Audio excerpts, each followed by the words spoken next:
I didn't mean it, not the way she took it. I laughed when I said it. She didn't. "Marry me," I joked, leaning back on the couch like it was nothing, like it was just another careless sentence between two people who had known each other forever. She turned slowly, looked straight at me. Her eyes didn't smile. "I thought you'd never ask." The room went quiet in a way that scared me. My heart didn't race. It stopped. I've replayed that moment 1,000 times since, wondering how a joke turned into the most honest moment of my life. We'd been best friends for almost 9 years by then. 9 years of shared coffee cups, late-night calls, borrowed hoodies, and knowing each other's silence better than most people know words. I'm not the kind of man who rushes into emotions. I avoid them. I analyze them until they lose shape. I grew up watching love fail loudly. Divorce wasn't dramatic in my family. It was normal, quiet, cold.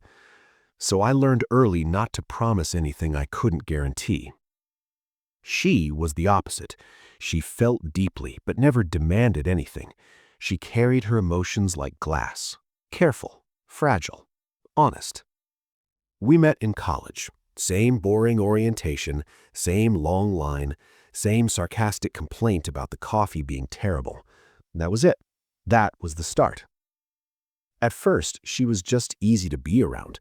No tension, no performance, no pretending. We studied together, ate cheap food together, shared secrets that weren't meant for anyone else. People used to ask if we were dating. We always laughed. Too fast, too rehearsed. No, just friends. And we meant it. At least I did, or I told myself I did. Over the years, relationships came and went around us.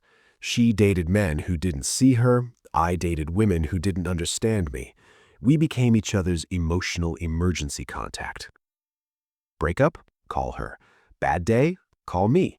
Nothing to do? We'd sit in silence and scroll our phones in the same room. There was comfort in knowing someone wasn't going anywhere.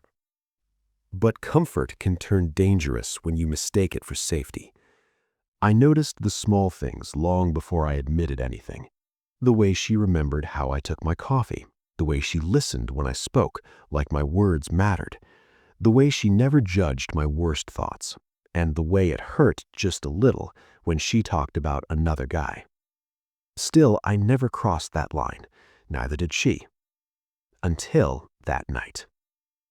It wasn't special. No candles, no alcohol, just takeout and a movie neither of us was watching. We were talking about marriage in general, about people rushing into it, about how strange it was to promise forever when nothing felt permanent anymore. She said, "I think people are scared of choosing." I shrugged, or scared of being chosen. She looked at me then, really looked, like she wanted to say something but swallowed it instead.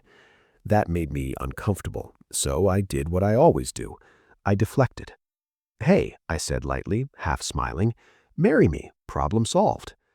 I expected laughter, an eye roll, a sarcastic comeback. What I got was silence. Then her voice, quiet, steady. "I thought you'd never ask." My chest tightened, my mouth went dry. She wasn't joking. I laughed again, too loudly. "Wait, what?" She didn't smile. Her hands rested in her lap, fingers locked together. "I'm serious," she said. "I always have been." The room felt smaller, like the walls had moved closer. I wanted to rewind time, take the words back, turn it into something harmless again, but I couldn't. You thought I was serious?" I asked. She nodded once. "I hoped you were." That was the moment everything shifted. The safe place cracked open. The friendship I relied on suddenly demanded something I'd never prepared to give.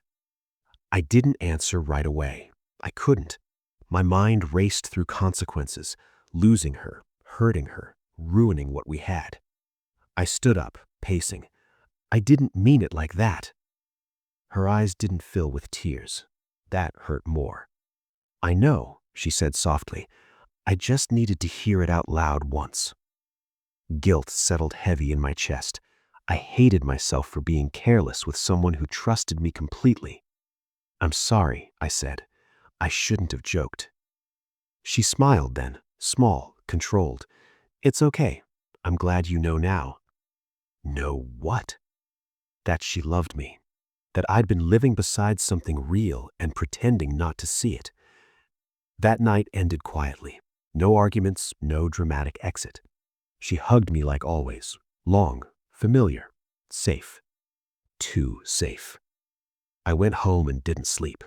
Because once the joke was stripped away, I couldn't stop thinking about her answer. About how natural it sounded.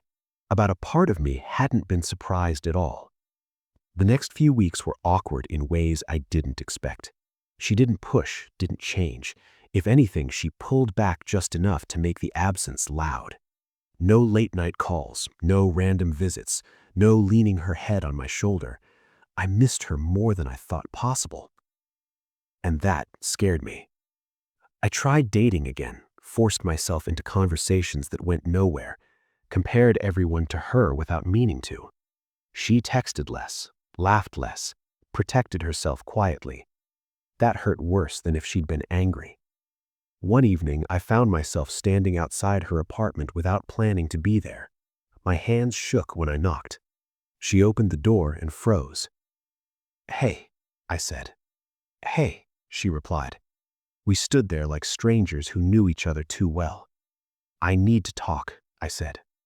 She stepped aside. We sat on the same couch, a careful distance between us now.